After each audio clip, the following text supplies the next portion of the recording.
Hello friends, स्वागत है आप सभी का अपने चैनल T10 स्टडी पर।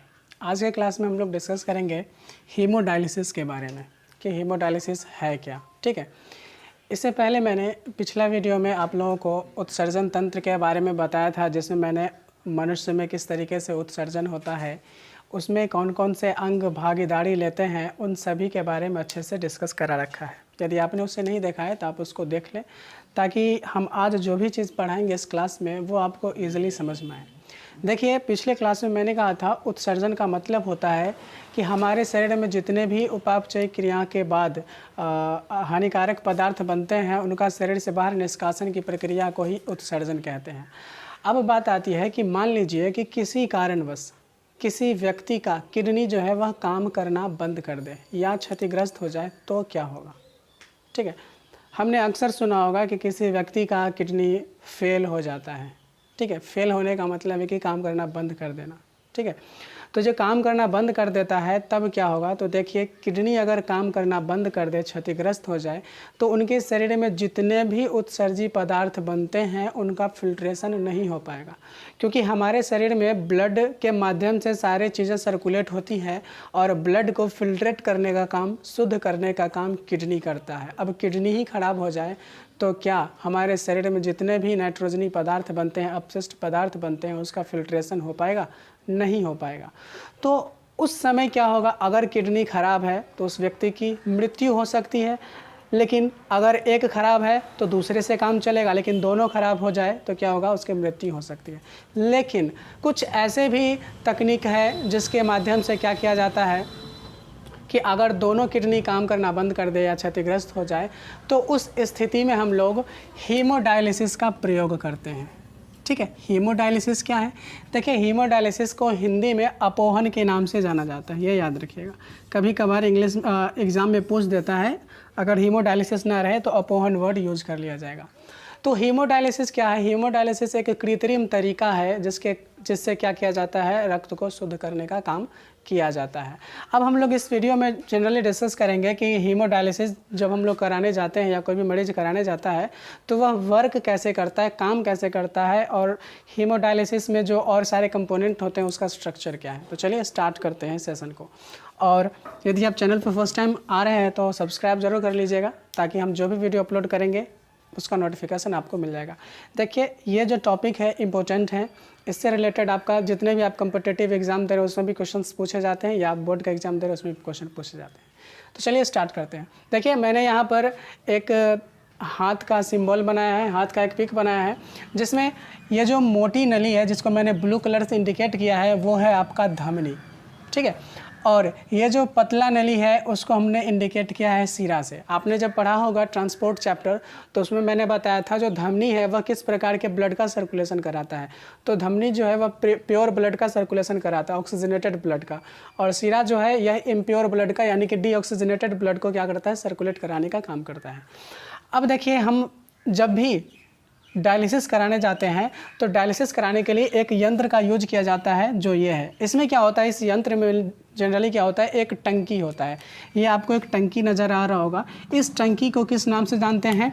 डायलाइजर के नाम से जानते हैं। ठीक है, सारा काम, मेन वर्क जो होता है डायलाइजर में ही होता है। ठीक है, अब क्या होता है कि जब डायलाइजर से, देखिए यहाँ पर दबाव मापक यंत्र, प्रतिस्पंदक, ये सारी चीज़ें हम लोग डिस्कस करेंगे।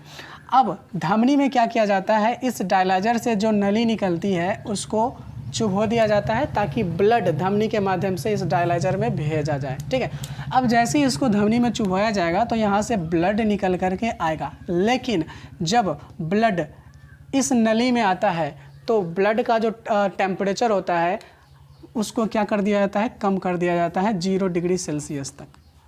ठीक है, अब बात आती है कि अगर कोई भी लिक्विड है, अगर उसका टेम्परेचर कम कराएंगे तो क्या होगा कि उसका जो अवस्था होता है वह चेंज हो जाता है। अगर मान लीजिए कि यहाँ पर द्रव की अवस्था में हमारा ब्लड सर्कुलेट करता है बॉडी में, लेकिन जैसे ही डायलाइजर में भेजने के लिए हम लोगों ने ब्लड लिया बॉडी से तो उसको हम लोगों ने ठंडा कर दिया 0 डिग्री सेल्सियस तक, ताकि ख़राब ना हो।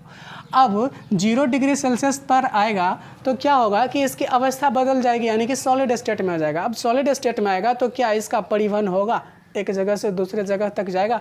नहीं जाएगा। क्यों नहीं जाएगा? क्योंकि कोई भी सॉलिड जो होता है उसके जो कण होते हैं वो काफ़ी नज़दीक होते हैं, काफ़ी क्लोज होते हैं, जिसके कारण वो एक दूसरे के ऊपर फिसल नहीं पाएंगे और बह नहीं पाएंगे। तो क्या किया जाता है, इसमें एक प्रतिस्कंदक का यूज किया जाता है। भले ही 0 डिग्री सेल्सियस तक ठंडा किया जाता है, लेकिन एक प्रतिस्कंदक का यूज किया जाता है ताकि इसकी जो अवस्था है वह तरल ही रहे, सॉलिड में कन्वर्ट ना हो। ओके, तो क्या होता है, जब यहाँ से ब्लड आता है, ठीक है, तो यहाँ पर आने के बाद यहाँ से पंप किया जाता है। जैसे हमारे शरीर में हार्ट ब्लड को पंप करने का काम करता है, उसी तरीके से यहाँ पर एक्सटर्नल पंप होता है, जिसके वजह से ब्लड को पंप करके कहाँ भेजा जाता है, डायलाइजर में। लेकिन जब पंप किया जाता है तो उस समय, उससे पहले, डायलाइजर में भेजने से पहले यहाँ पर दबाव मापा जाता है कि हाँ जो हम प्रेशर दे रहे हैं वह ठीक है कि नहीं डायलाइजर के लिए, ठीक है, यानी कि यहाँ पर जो फिल्ट्रेट होगा तो उसके लिए प्रेशर सही है या नहीं है। इसीलिए यहाँ पर दबाव मापक यंत्र का यूज किया जाता है। अब जैसे ही हम इसको पंप करेंगे तो यहाँ से ब्लड आएगा डायलाइजर में। डायलाइजर में बहुत सारे लिक्विड भरे होते हैं, ठीक है। अब इस लिक्विड को क्या बोलते हैं, तो इस लिक्विड को बोलते हैं, इस लिक्विड को क्या बोलते हैं, इधर लिख दे रहे हैं, इस लिक्विड को बोलते हैं डायलिसिस फ्लूइड। क्या बोलते हैं, डायलिसिस फ्लूइड कहते हैं, ठीक है, फ्लूइड। और इसी में क्या होता है, इसी में एक संरचना लटकी होती है और इस संरचना को हम लोग बोलते हैं क्या, किसकी संरचना, सेलोफेन की संरचना लटकी होती है। जब ब्लड इसमें आता है तो सेलोफेन की जो संरचना होती है यह क्या होता है, सेमी परमेएबल होता है। इसमें बहुत सारे छोटे छोटे छिद्र होते हैं। जब प्रेशर दिया जाता है तो ये जैसे ही यह इसमें आता है, किसमें, डायलाइजर जो टंकी है इसमें आता है, तो डायलाइजर में जो सेलोफेन की संरचना लटकी होती है उसमें ब्लड पर पंप करके प्रेशर डाला जाता है, जिसकी वजह से क्या होता है, जितने भी उसमें अपशिष्ट पदार्थ होते हैं इस सेलोफेन की संरचना का जो छिद्र होता है उसके माध्यम से डायलिसिस फ्लूइड में आ जाता है।